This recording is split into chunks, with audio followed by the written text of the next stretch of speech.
is Los Angeles. Our Lady, the Queen of the Angels, as the Spaniards named her. The fastest growing city in the nation. It's been called a bunch of suburbs in search of a city. And it's been called the glamour capital of the world. A mecca for tourists. A stopover for transients. A target for gangsters. A haven for those fleeing from winter. A home for the hard-working. It is a city holding the hopes and dreams of over 2 million people. It sprawls out horizontally over 452 square miles of valleys and upland, of foothills and beaches. Because of that vast area, and because of a population made up of people from every state in the Union, Los Angeles is the largest police beat in the country, and one of the toughest. We're going to take you into the city hall where police headquarters are located. Here in communications are the ears and voice of the police. The lights on the complaint board flash 24 hours a day. Citizens reporting a prowler, a lost child, a man molesting a woman, an auto accident, a wild party. Spend an hour or two here and you will think the whole city has gone berserk. Minute by minute, the orders go out to the radio cars in the far-flung divisions. Watts and Wilshire and West Los Angeles. Hollywood and Hollenbeck Heights in North Hollywood. The work of the police, like that of woman, is never done. This is the case history of a killer, taken from the files of the Detective Division. The facts are told here as they happen. The story properly starts here in Hollywood Division headquarters at 1 o'clock of a June morning last year. Officer Robert Rollins had finished his tour of duty and signed out. It had been a tough day. He'd be glad to get home. His wife would be waiting up for him as she always did.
Hey, fella.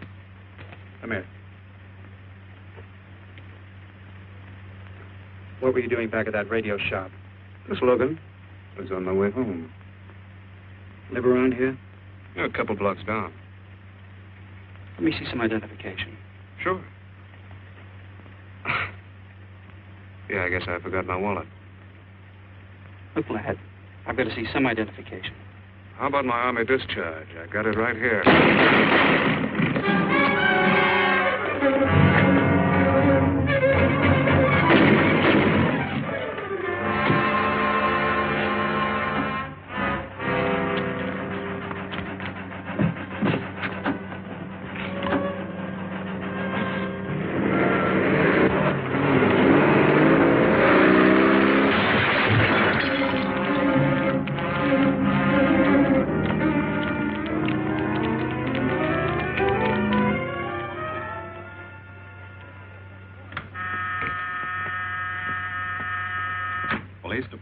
Operator 27. I want to report the shooting of a policeman. Hold on, please. Give me that again, please. I'm calling to report the shooting of a policeman. What's the address? 5057 State Street, just west of Santa Monica. Just a minute. Receiving hospital. Operator 2.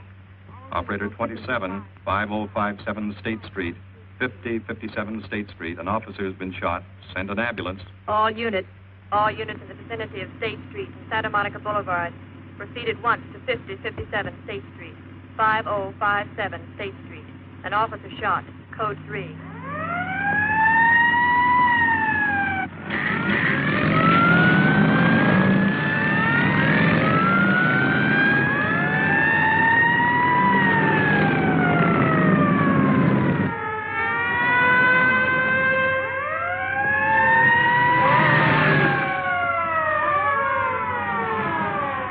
To Control 1. Control 1 to 80K. Go ahead. This is Breen. Instruct homicide to throw out a dragnet and pick up all suspicious characters in the area of the shooting. Also notify Sergeants Marty Brennan and Chuck Jones to report to me at the scene of the crime. Control 1 to 80K. Roger.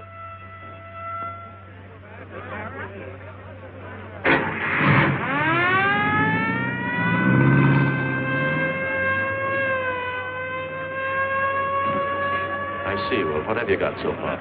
Well, not much, Captain Breen. A couple of cartridge cases.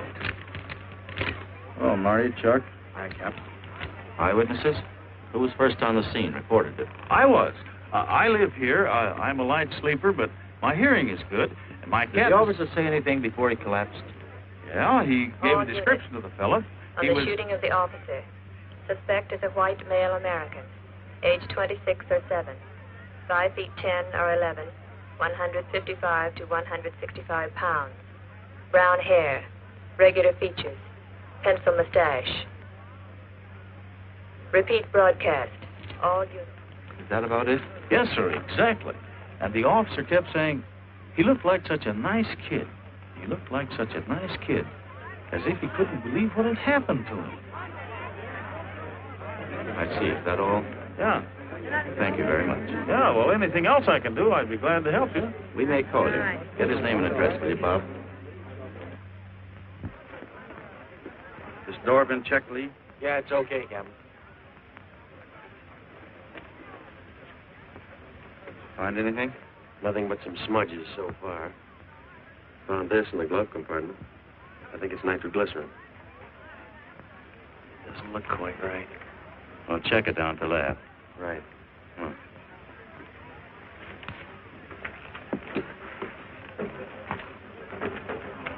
Open this up, Joe. No key, Captain. Let's try it open. Give me that bar, Frank.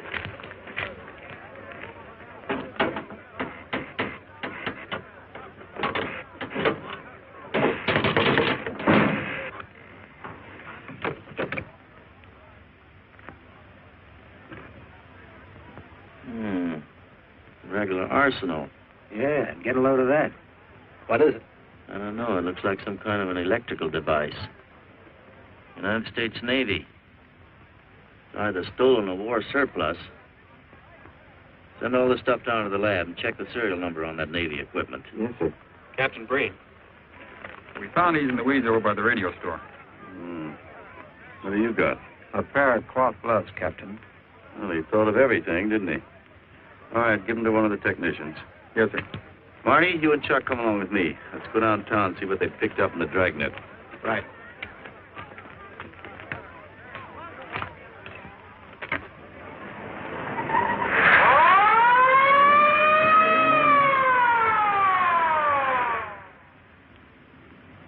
You know him, Marty? Yeah. I know his wife, too. Ever since high school. Captain, I wish you'd let Chuck and me handle this case. All right. I don't want any dead heroes. I just want the man who shot Rollins. The suspects began to arrive at headquarters in droves. The police tossed every motel and hotel and many private homes in a 4-square-mile area around the scene of the shooting.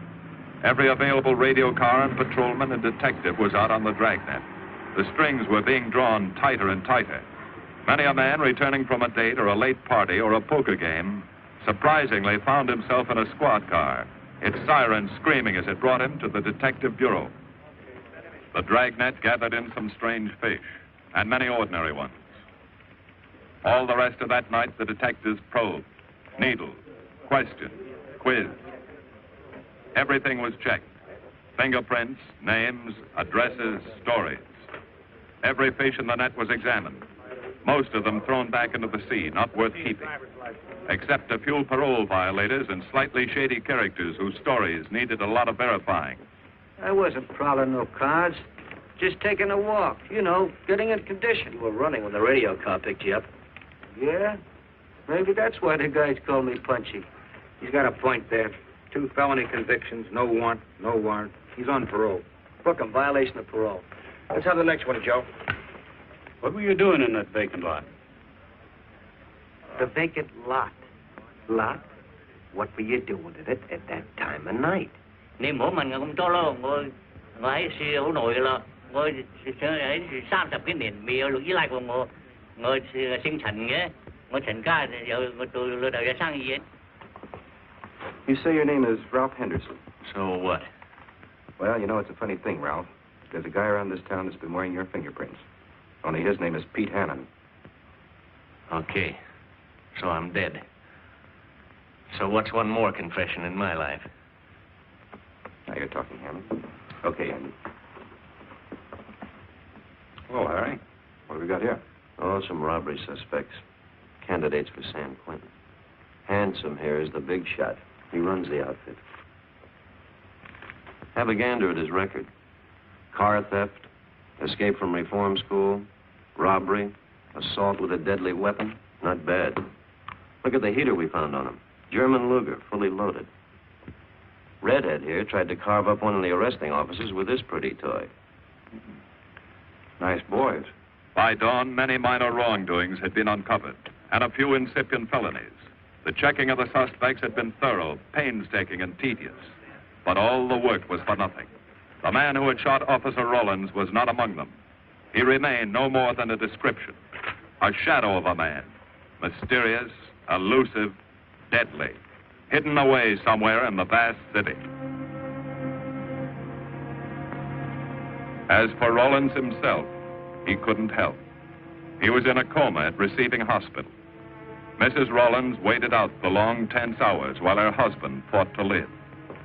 Many another officer's wife had so waited. Many another will. The word came shortly after sunup.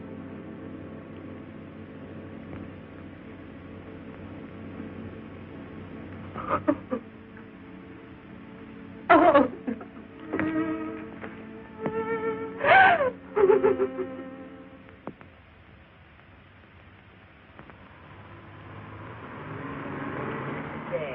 A white male American, 26 or 7, 5 feet 10 or 11, 155 to 165 pounds, brown hair, regular features, pencil mustache.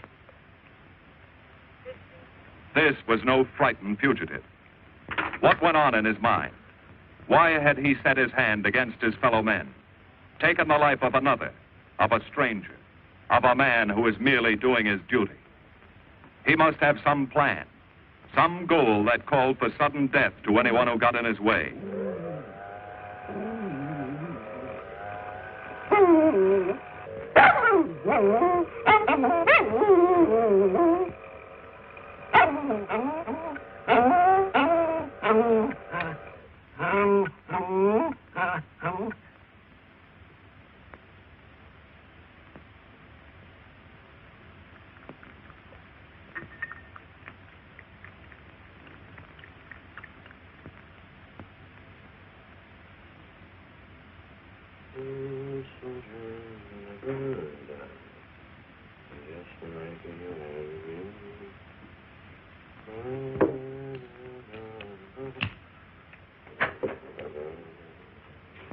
Good morning, boys. Morning, Lee. Hi, Professor. Well, I thought this was safe cracker soup. You gonna drink it, I hope? I'm really a nice guy. Stick around. I'll prove it. Come over here.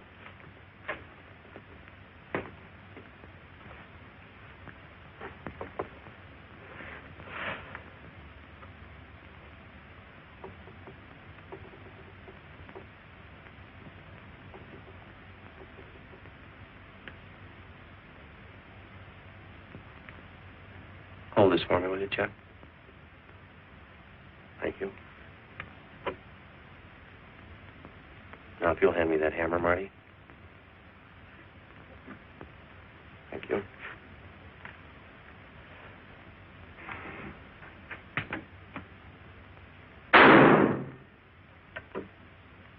Yeah. Nitroglycerin. I didn't ask for a collection of fingers, just fingerprints. All those nice fingerprints on the car belong to the man it was stolen from, Cap. Nothing on the guns or picklocks? Not even an interesting smudge. The gloves? Common type, worn by undertakers. I'll check on them. They won't show anything. What did your scientific test show? A couple of little things. Tool identification on these picklocks. I got one under the scope. You want to take a look? Yeah.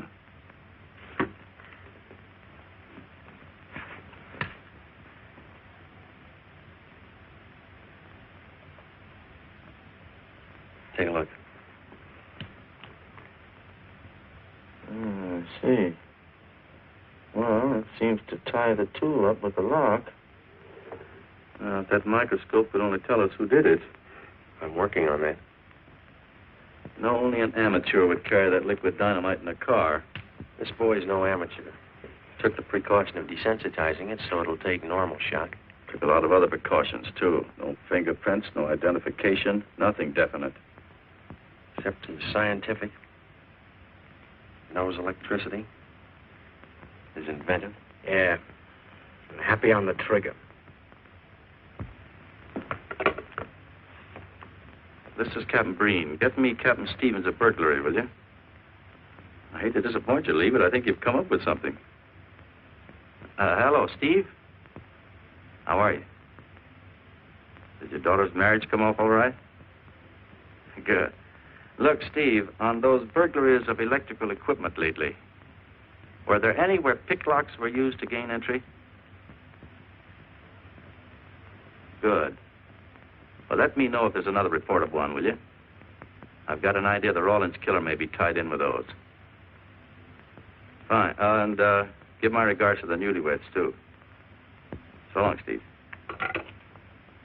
Well, what are you waiting for? You've got a job, haven't you? Get going. Yeah, let's go, Junior. Hold this for me, will you, Lee? Thanks. And so, with no fingerprints and only a vague description to go by, Sergeant Brennan turned to the modus operandi file. A criminal, like any human being, has his own habit patterns, unconscious traits that can lead to his downfall.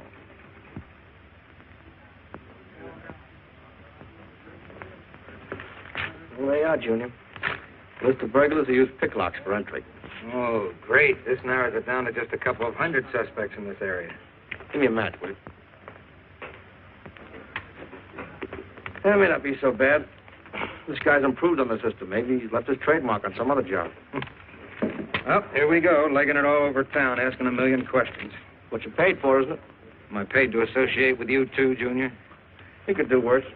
Not this year. Come on.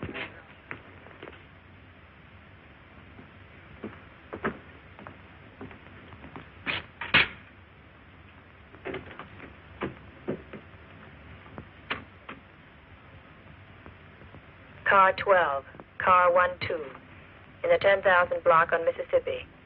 A 394-15 disturbance.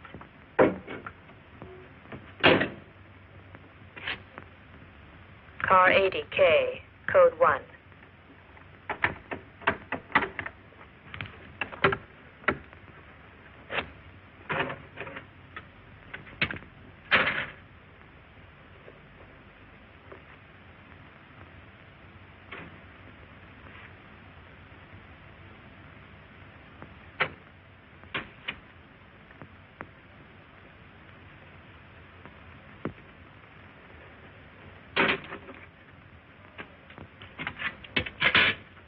All units.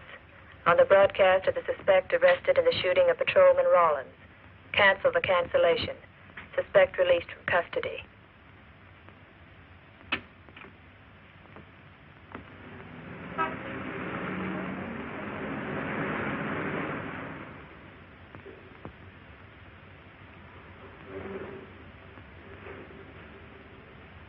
Oh, hello, Mr. Martin. You find Mr. Reeves in the machine shop.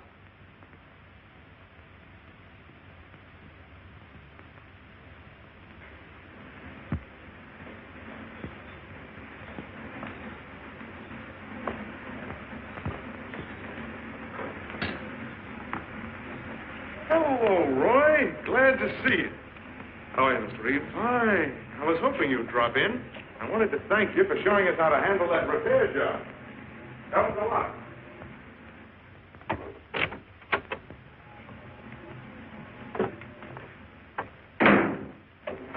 Well, what have we got this time?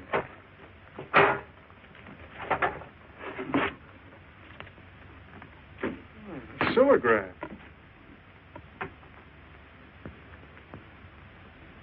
Well, there are plenty of these around, Roy. Not like this one. Yes, I see. I suppose, as usual, you've added your own improvements. You know, it seems wrong that a man of your talents should bother consigning equipment for rental. I'd like to see you devote yourself entirely to experimental electronics. It'll come one day. Out of a place like this. Well, why wait? I've got a pretty good setup here. I have modern equipment to work with, a lab, and my confidence. Thanks, Mr. Reeves. I have other plans. But, Roy, you can't tell where it'll lead. Might even work your way around to a percentage of the business. I like it this way. You just rent out my equipment. All right. All right. But if you should change your mind... I'm not likely to change my mind. I suppose you want me to set this up for rental, too. Mr. Reeves, you've already got 5 pieces of my equipment. You'd like to know what results I've had from the rental so far, Well, I can't say as I blame you. I think you'll find this satisfactory. Satisfactory. Goodbye, Mr. Reeves. And you'll come back again soon, won't you? Sure. Oh, incidentally, how's that television projector coming along? The one you said would reflect a 12-foot image. Still working on it. I just wanted you to know I've already set up a rental on it. In fact, I think they'd like to buy. It'll come pretty high. Oh, money's no consideration with this customer.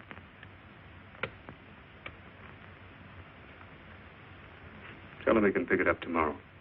I thought you said it wasn't finished yet. It'll be finished.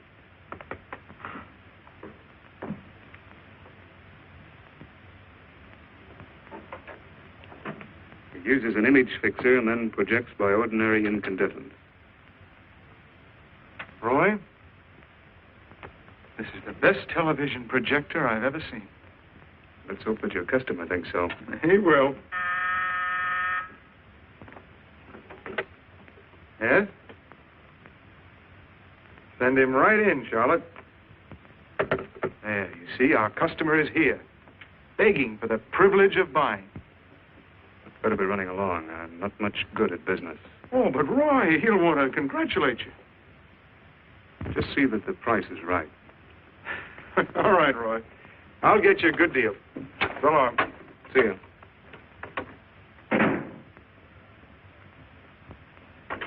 Well, Mr. Dunning, come in. Isn't it a beauty?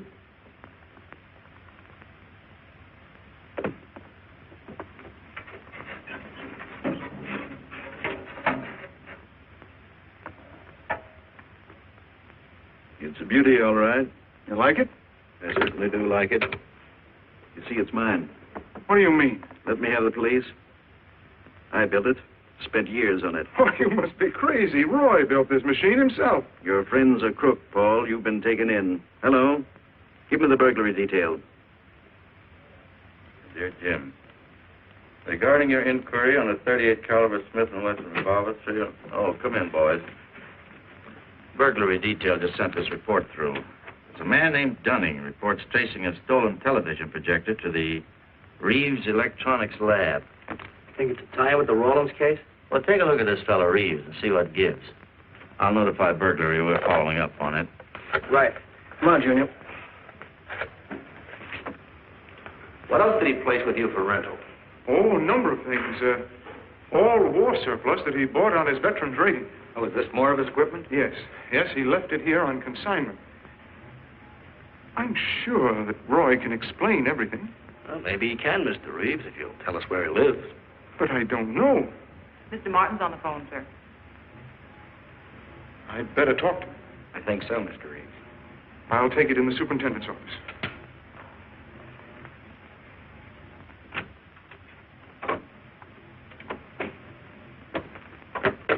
Tell him that you sold the set, and his money's waiting for him here. Find out what time he's coming by. Put Mr. Martin on. Hello, Roy? Yes, I've sold it. Your money is waiting here for you. Yes, I'll be working late tonight. What time will you be by? First thing in the morning. Well, maybe you better come in tonight, Roy. A couple of things I want cleared up. Like what? Oh, technical things. Besides, I don't like to leave the money in the plant overnight. How about 8:30? Fine. I'll see you then. I'll leave the front door unlocked.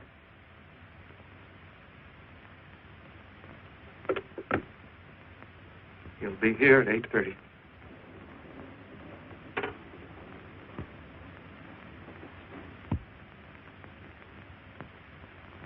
Well, I'll just run along home and get some dinner. We'd like you to stay too, Mr. Reeves.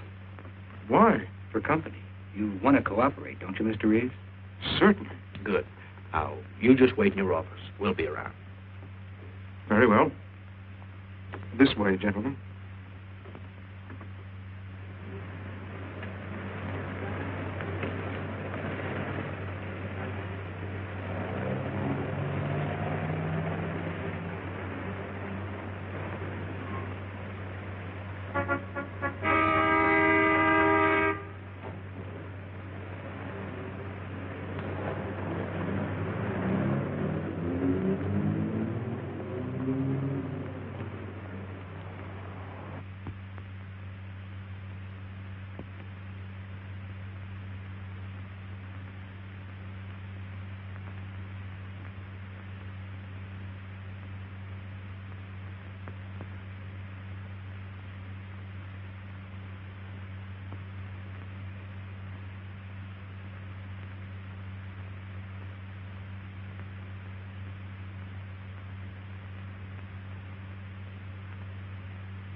Reeves.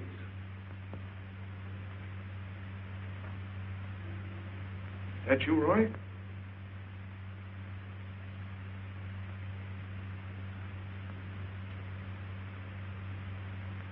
Go outside and block that alley door.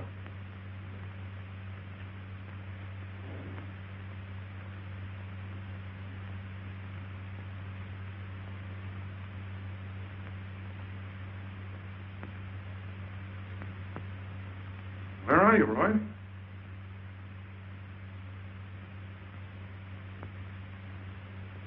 Who's in here? No one. I'm alone.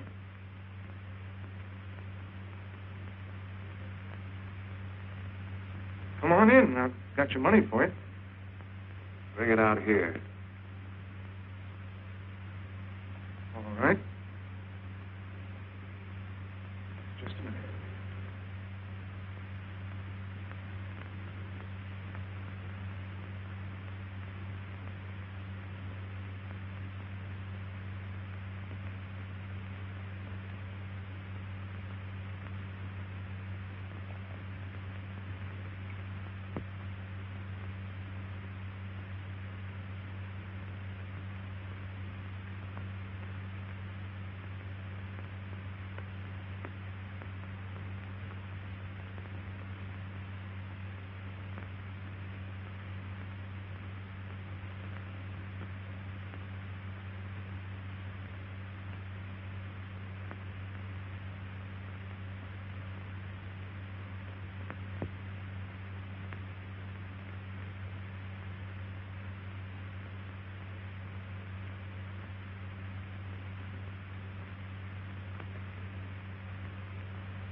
No. None of them even looks like Roy Martin. He had such a fine face. Didn't keep you from carrying a gun. Or didn't you know that? No, I didn't. I told you all I know, all he ever told me. What about his friends? Didn't he have a girl? No, I don't think so. He had no interest in anything but electronics. Where did he pick up the subject? Books, magazines. Mostly from the Signal Corps. He was attached to a radar unit. Get a teletype out for the War Department. That might help. Yes? Ready on your call to receiving hospital, Captain Breen. Hello, this is Captain Breen. What is the latest report on Sergeant Jones?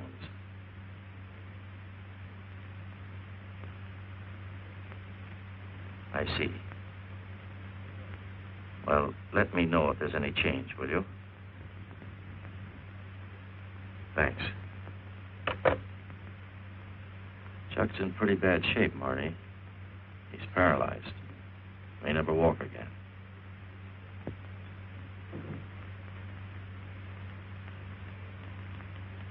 Oh, I'm sorry. It's funny that Martin showed up at 7 when he told you he wouldn't be there till 8:30. I don't know why. Except he was always unpredictable. I'll tell you why. Because you warned him. That's why he came early. That's why he came in the back way. But you heard me tell him the front door would be open. And the key didn't let him in the back way? He must have had one made. Why don't you tell us the truth? Marty.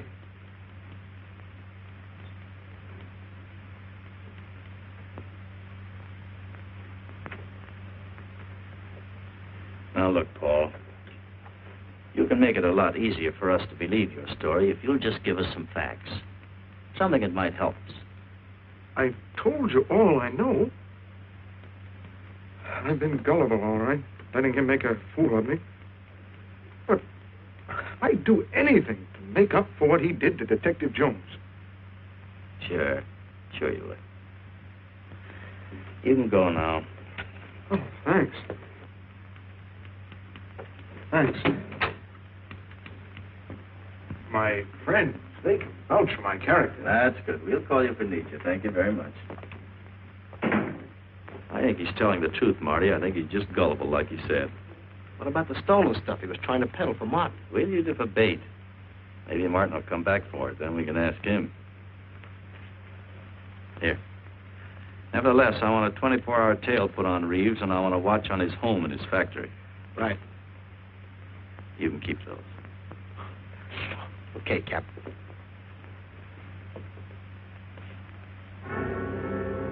And now the killer changed his tactics, his modus operandi. It would baffle the police. They always expected burglars to remain burglars, not go in for stick-ups. They'd never tie this up with him. So wearing a variety of disguises, coming and going like a shadow, ready to kill if cornered, he struck the bottle stores in a one-man blitz that had the robbery detail dizzy.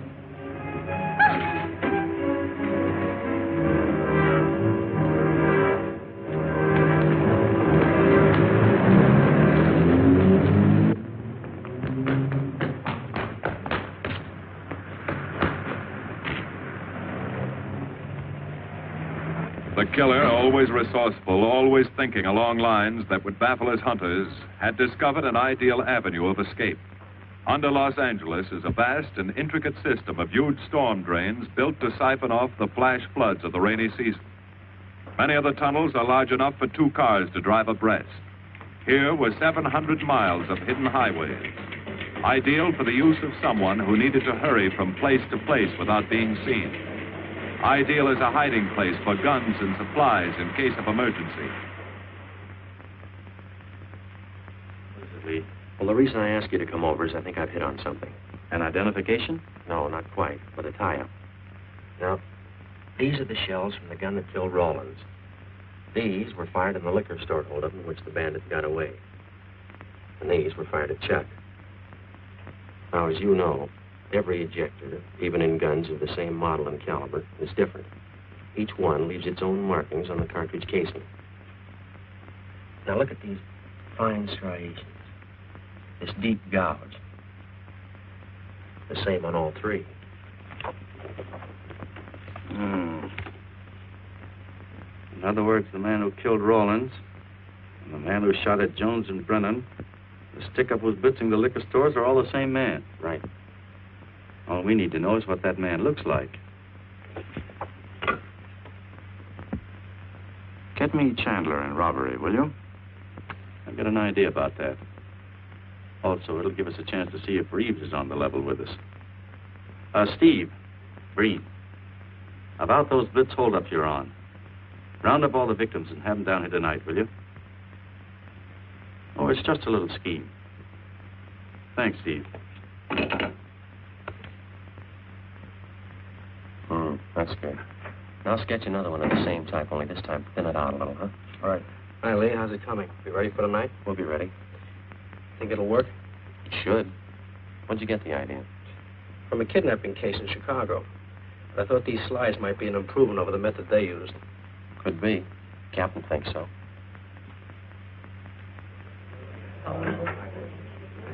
Good evening, ladies and gentlemen. May I have your attention for a moment, please? You've all been asked to sit in on a little experiment tonight. We're going to try to build a picture of a face. A face of a man who's cunning, resourceful, and deadly. He's a man who killed a police officer. Now, some of you he held up at the point of a gun. You may have seen his face, remembered something about it. And we want you to tell us exactly what you remembered. Whether it's his hair, eyes, nose, or mouth. And we're going to try to put those pieces together so that they add up into a picture of the face of the man we want. Now, you can see how we're depending on you. Lights? Now, first, we're going to concentrate on the type of hair our man had. And if the picture looks anything like his hair, I want you to speak right up. All right, the first slide, Lee.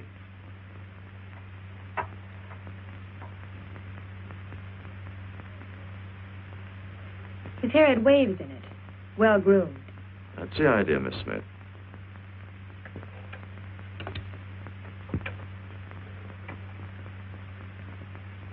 Is that any closer? No, it was parted on the side.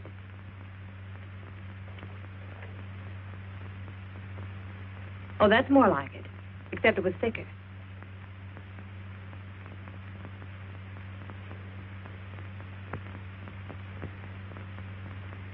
Oh, that's very close. Yes, that's the way his forehead looked. It was broad and high. All right, hold that slide. Now, the next series of slides will take into account his eyes.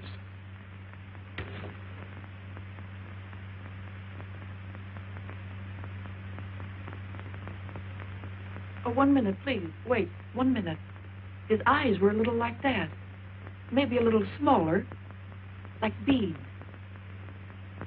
Go on, Lee.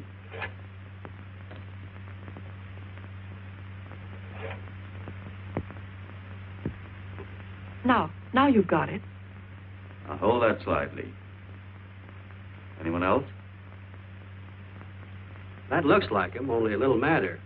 He had a patch over one eye when he come into my place of business. I remember noticing that the one showing was blue. Well, the guy that stuck me up had on horn-rimmed glasses. He was wearing a Band-Aid across his nose when he knocked me over. Uh-huh. All right, hold that, Lee. Well, so much for the eyes. Go ahead.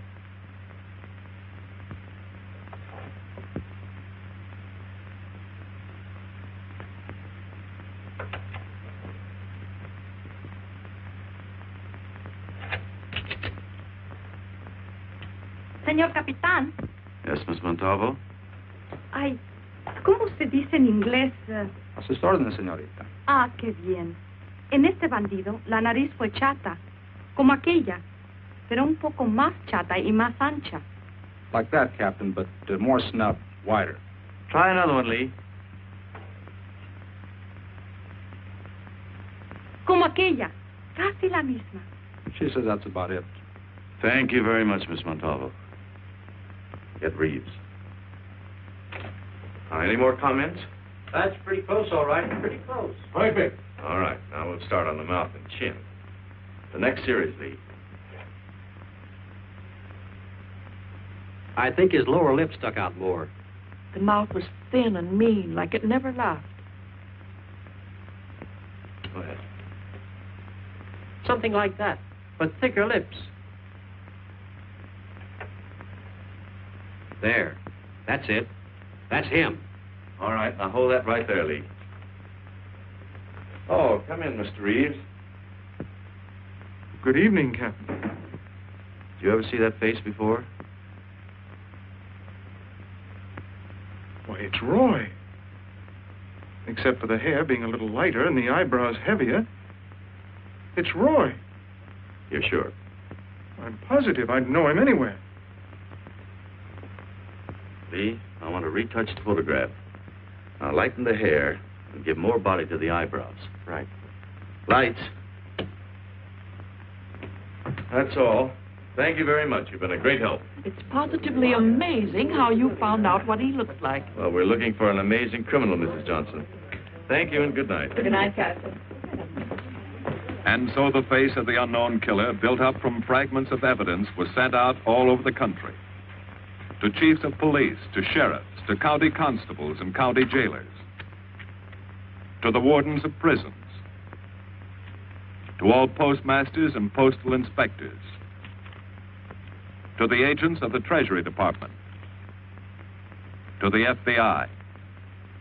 They showed that picture to the inmates of jails and prisons, to men with a wide acquaintance among the cat burglars and the violence boys. Informers and con men and sharpshooters were quizzed, those on the fringe of crime and those deep in the rackets. Many wanted to help. Nobody could. No one in the underworld recognized that mysterious face. He was as unknown as if he had lived in the 16th century.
Reeves. Roy. Listen carefully, Reeves. Control yourself. I know you're alone in the house. Act like you're alone. Cops are watching every move you make. Police here? They got you staked out like a muskrat hide, watching you around the clock. Here at your plant, tailing your car. Sit in that chair. We got 3 books.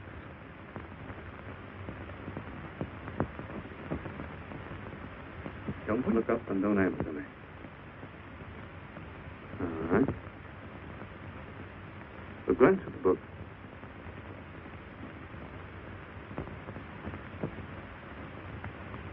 Pick one of them.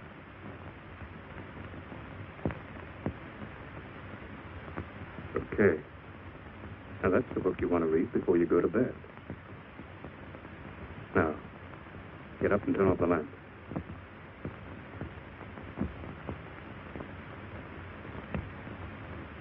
Come here. Come here.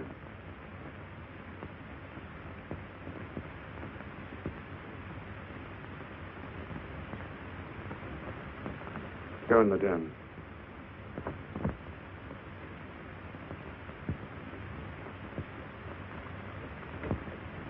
Follow his grape sack.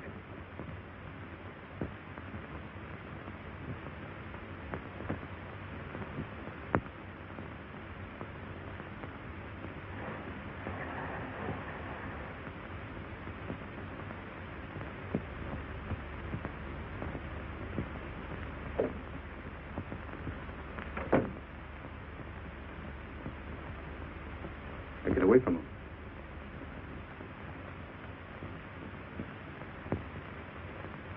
What do the cops know about me? Not very much, Roy. No fingerprints. They haven't even got a picture of you. They're trying to make one.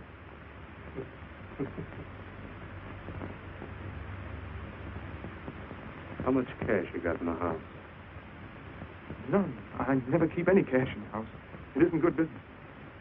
I suppose you think it was good business letting me walk into that trap. No, I know. Don't do anything you'll regret. Now listen to me. It isn't too late. Give yourself up. Come to your senses before you kill someone else.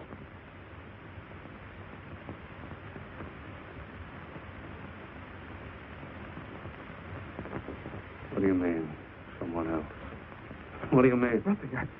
The two officers, they said one of them might die. He's still alive, isn't he? Reeves? I never thought you'd stooge for the police. You almost got me killed. Roy, you know the police are right outside. You'd never get away with it.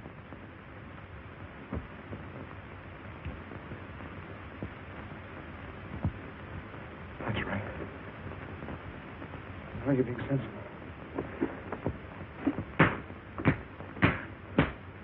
I know there's money here. Where is it? Don't worry. I'll get it.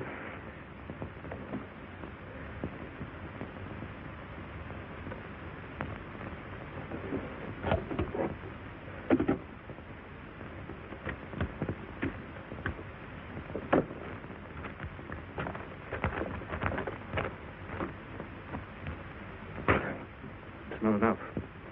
Stuff you've got in mind is worth thousands. I'll get more. Get it. Keep it handy. I'll be back next week and next month. But get it and have it ready. Just give me time.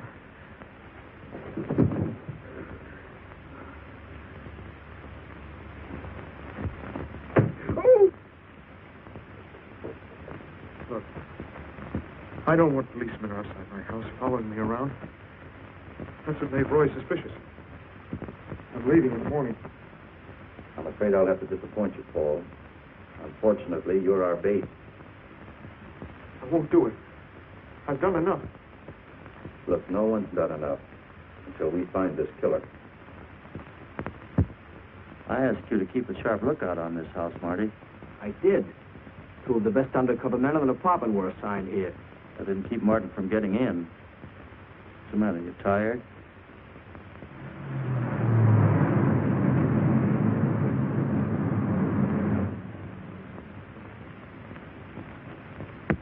You got any idea how long you've been on this case, Marty? Months. Long enough to have come up with something by this time. You know any more about the Rawlins killer than you knew the first week? Yeah. It is about the toughest nut I've ever had to crack. That's what I told the chief when he called me in this afternoon and wanted to know why the case hadn't been broken. Look, Captain. Rawlins was a friend of mine. So's Chuck. I've got a bigger stake in this than the chief knows. I'm doing everything I can. I'm afraid it's not enough, Marty. Maybe you're too close to it to see it clearly. Maybe it needs a fresh team, a new viewpoint. I think you better take a couple of weeks off, Marty. Starting tomorrow. Anything you say, Captain.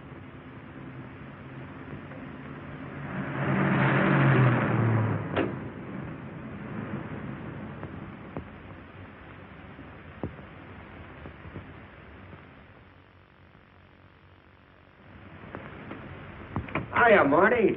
Hi, Chuck. Meet Miss Scanlon, my new bodyguard. He's the one I've been telling you about. Oh, you mean the one with the steel trap brain? How do you do? Hello. Has this guy been behaving? After a fashion. See, she takes me out in my go-kart, puts me to bed, wakes me up, dresses me. You're perfectly capable of dressing yourself now, Mr. Jones. I'll be back in a few minutes. Well, how's it been going, Junior?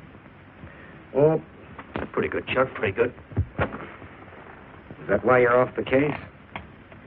How'd you know? Breen was in to see me this morning. Oh. Suppose he also told you they put a new team on the case. He told me everything. Yeah. Let's see what his new boys dig up. Well, maybe they'll examine the facts of the case a little more carefully. What facts? That our man's sharp, that he's intelligent and works alone, that he has no record, never leaves a fingerprint and knows every move we make.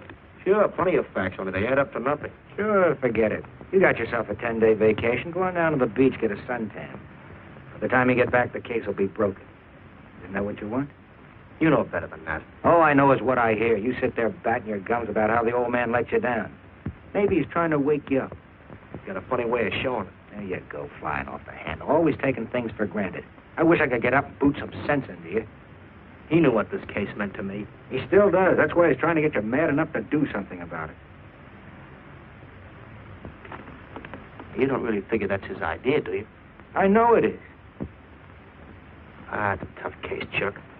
Not an angle, nothing to go on. You'd know what I meant if you were out working with me. I have been working with you.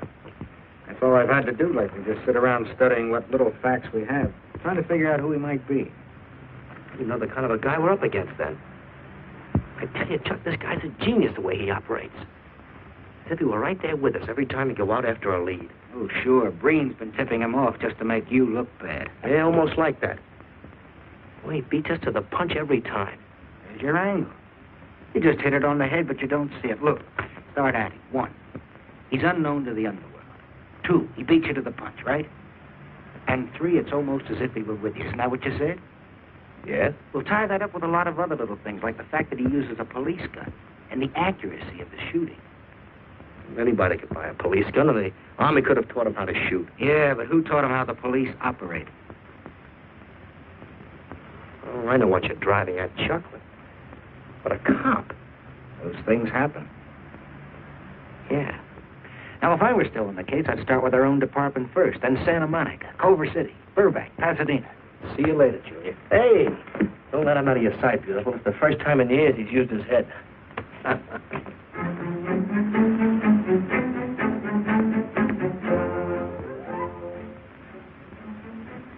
But you get a print of every mug we take. We always send L.A. a copy, Sergeant. It's personnel photos I want. You mean of our boys? That's Roland's killer, isn't it? That's right. You checked your own department. We did that first.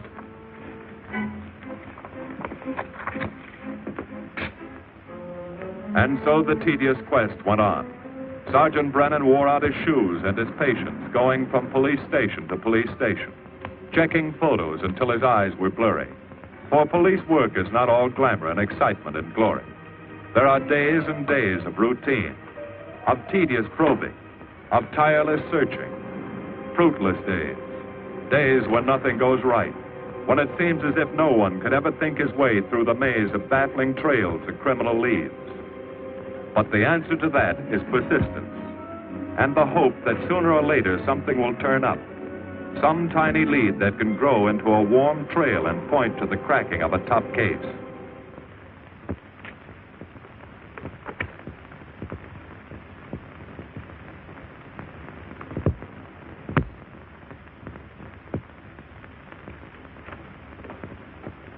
Well, that does it, boys. Can't say I'm sorry you didn't find him in here. I'd hate to think it was a cop. Doesn't seem to be anybody. Just a lot of pieces of a face that never existed. Would you mind if I see that again? Sure, frame it. Put it on your dresser. Wait a minute. He wasn't a cop. He was a radio technician right here in our dispatch office. What did you say? I'm saying he worked here in 42. Well, come on, give. I remember the kid well. He was sort of strange, never bothered with anyone in the department, just kept to himself. But he was in line for promotion when he was drafted. Where was he living at the time? I don't remember. Try the dead files. He never asked for his job back after the war. I remember writing to him about it, though. He was an excellent worker. Oh, yeah, here we are. Yeah, this is it. Took a while before he answered, but like he says in the letter, he wasn't interested.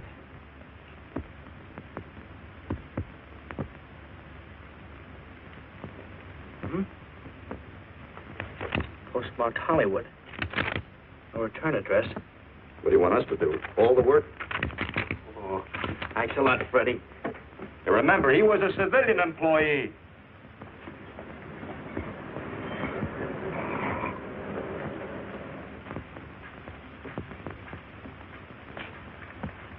Well, how about it? Anybody recognize him? Not on my route. I never saw him before. Yeah, okay, fellas. Thanks very much. I thought for a minute... He had that face. I wondered. Yeah? Well, this may not mean anything, but he looks like a guy that's on my route. He never gets any mail, but I see him around there all the time. He lives in one of the courts. Where? Come on, I'll show you. It's not that easy. What time does your route take you past those courts? About 9 o'clock. Why? Just thinking.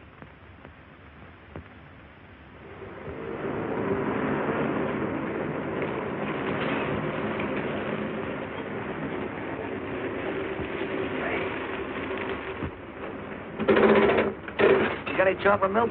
Sure have, buddy. Yeah. Thanks. What's your partner? Straight on back. Second in the yell. Number 7. Right. Kind of warm today, huh? Oh, it's not too bad for this time of the year.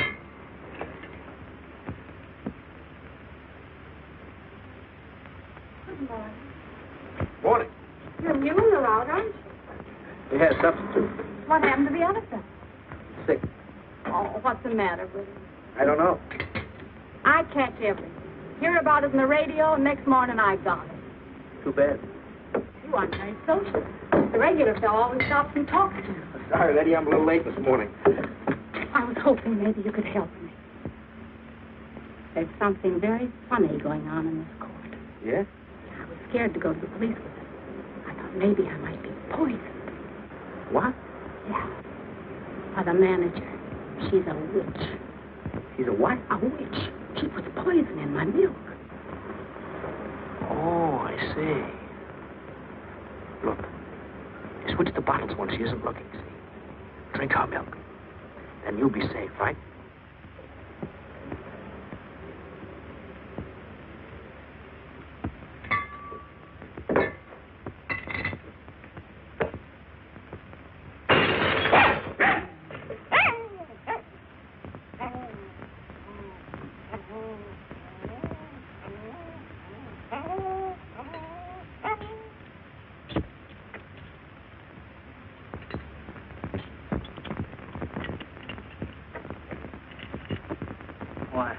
Had a little accident.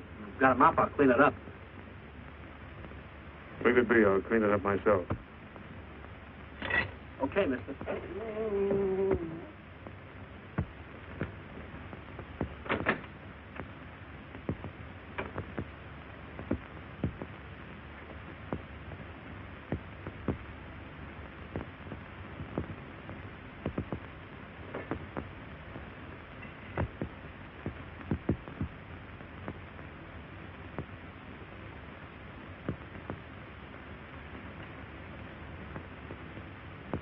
place is called Bellevue Court.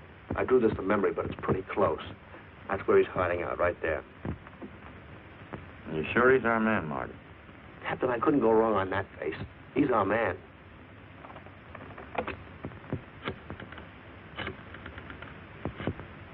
Now, there are 5 cottages in this area, and 2, number 6 and 7, in the L at the end of the row.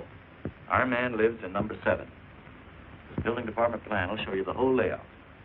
It's bounded on 3 sides by Fuller, Santa Monica, and Poinsettia. Now, the court is partly surrounded by a high wall. Breen, homicide. Good, you keep your eyes open until we get there. Morgan has just gone into his bungalow alone. Any questions? All right, you all have your instructions. Let's go.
We're out on time.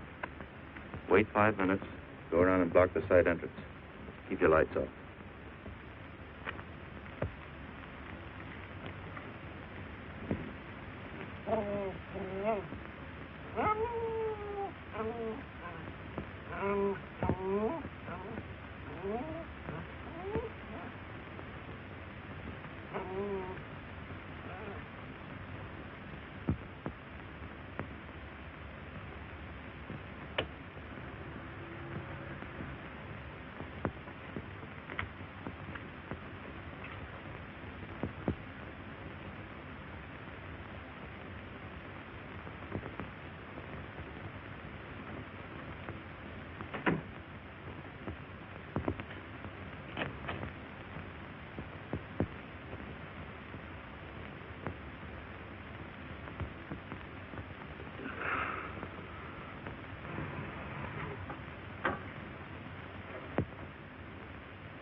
He's loose. I want a radio car in a hurry.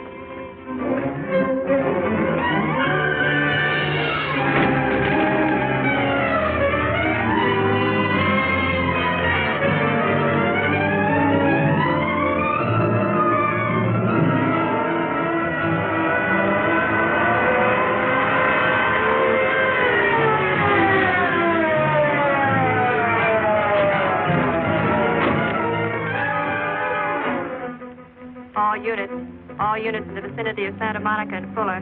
The murder suspect in the Rawlins killing is at large.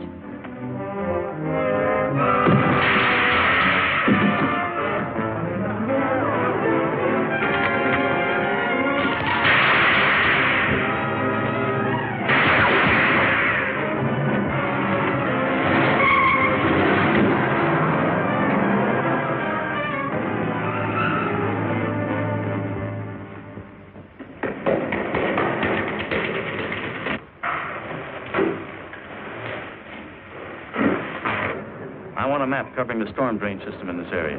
Get it? Meet me at Venice and Garfield. Jones, Miller, you stay here in case he comes up for air. I want a man at every other drain entrance along this line. Got to come up somewhere. Come on, Marty. You're driving.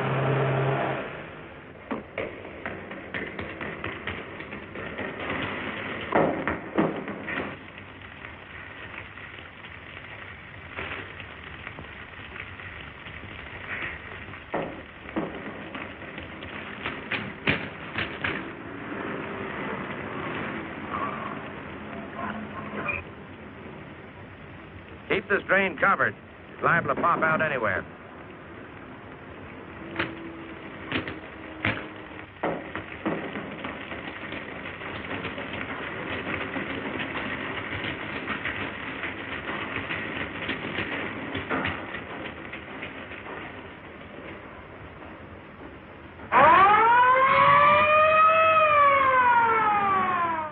Why Venice and Garfield, Captain? It's the main intersection of the system. We can head him off that way. ADK to Control 1. Clear frequency 7. This is an emergency. Control 1 to all cars on frequency 7. Stand by. Control 1 to ADK. Go ahead. Notify homicide. Send the following to Venice and Garfield. 4 squads, battle lanterns, gas mask, tear gas. Urgent. This is a code 3. Control 1 to ADK. Roger.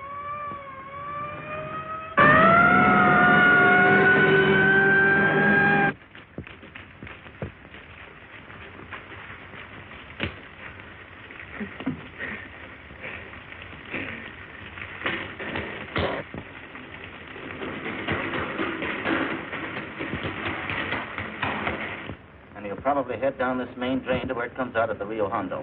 Now, you take your squad and cover that exit. Right. Keep all spare radio cars cruising back and forth along this main street. Watch the curb inlet. We'll go in here.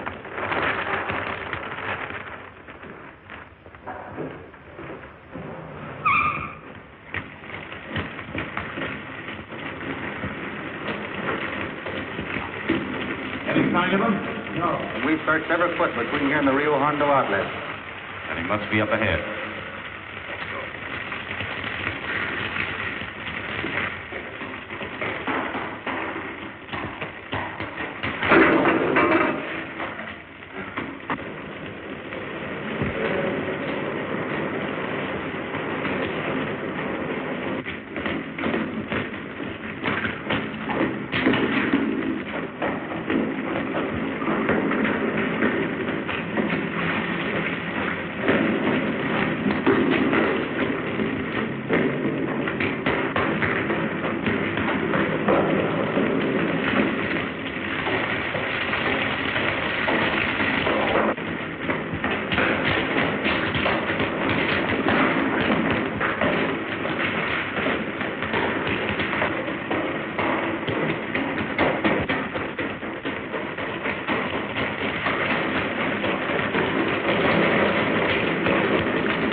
last time.